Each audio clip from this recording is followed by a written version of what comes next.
Bonjour et bienvenue.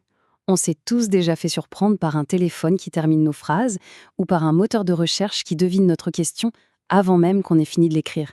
Eh bien, derrière cette petite magie du quotidien, il y a une idée qu'on va explorer aujourd'hui. Les n-grammes.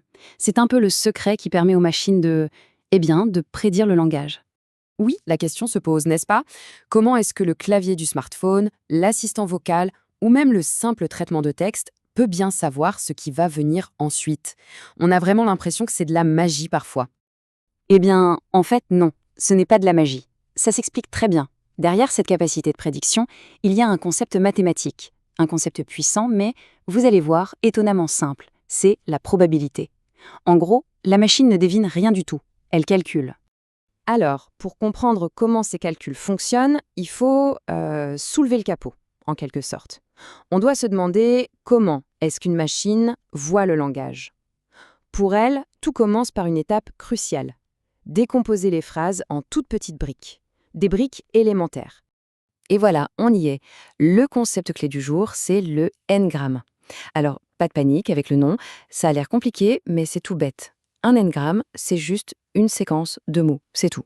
Le n, ça représente le nombre de mots dans la séquence, et gramme, ça veut dire mot. C'est aussi simple que ça. Allez, un exemple pour que ce soit bien clair. Imaginons la phrase « This is big data AI book ». Si n égale 1, on a des unigrammes. C'est juste chaque mot pris tout seul. This, is, big, etc. Si n égale 2, on a des bigrammes. Là, on prend les mots par paire. This is big, big data.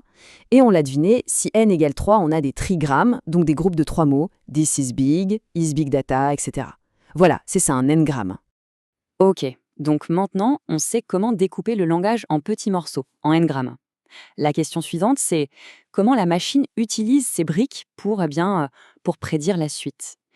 Et on y revient, tout est une question de probabilité.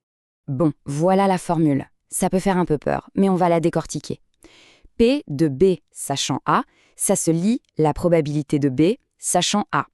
En clair, c'est la probabilité que le mot B apparaisse juste après le mot A. Et pour la calculer, c'est hyper simple.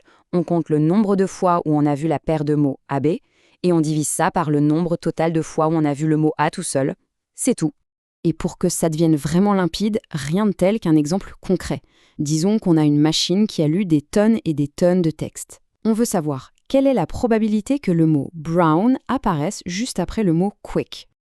Ok, première étape, on s'occupe du bas de la formule, le dénominateur. C'est simple, la machine va fouiller dans toute sa mémoire, dans tous les documents qu'elle a lus, et elle va juste compter.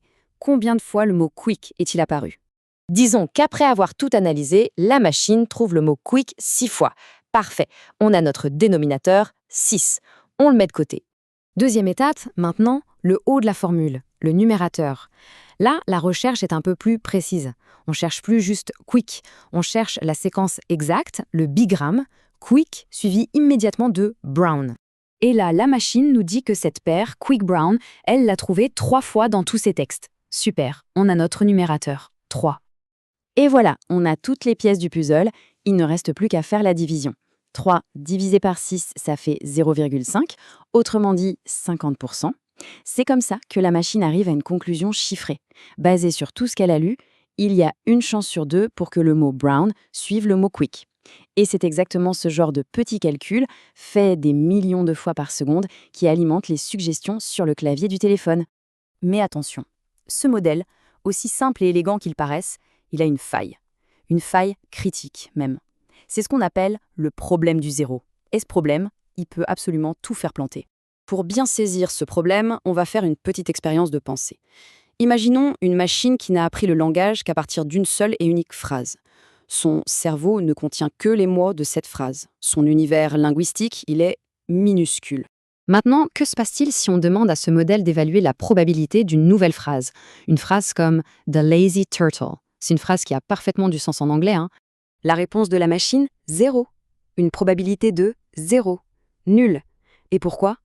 Tout simplement parce que la séquence de mots « lazy turtle » n'est jamais apparue dans la seule phrase qu'elle connaît. Pour le modèle, cette combinaison est donc littéralement impossible.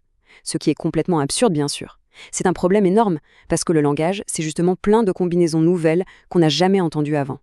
Heureusement, les chercheurs et les mathématiciens ont trouvé une parade, une solution vraiment astucieuse pour contourner ce fameux problème du zéro. Cette solution, ça s'appelle le lisage, et c'est une petite astuce mathématique très élégante. Regardons la formule modifiée. C'est tout simple. En haut, au lieu de juste compter les occurrences, on ajoute toujours 1. Et en bas, au total, on ajoute V, qui représente la taille de tout le vocabulaire que la machine connaît. Qu'est-ce que ça change? Eh bien, avec ce petit ajustement, même une séquence de mots jamais vus n'aura plus jamais une probabilité de 0. Ce sera une probabilité très faible, certes, mais pas nulle. On a en quelque sorte lissé les résultats pour éviter les extrêmes. Bon, maintenant qu'on a compris le concept, le calcul et même la solution à son plus gros défaut, on peut se demander, mais où est-ce qu'on trouve ça dans la vie de tous les jours? Où est-ce que cette idée est mise en pratique? La réponse, c'est que la portée de cette idée est immense. Les n-grammes, c'est vraiment la base, la fondation de plein de technologies qu'on utilise tous les jours. La génération de textes qui nous aide à écrire un email, c'est ça. Les chatbots qui répondent aux questions, c'est ça aussi. Le correcteur automatique qui nous sauve la mise, encore ça. Et même les tout premiers systèmes de traduction automatique, c'était basé là-dessus. C'est littéralement partout. Et ça nous amène à une dernière réflexion, qui donne un peu le vertige.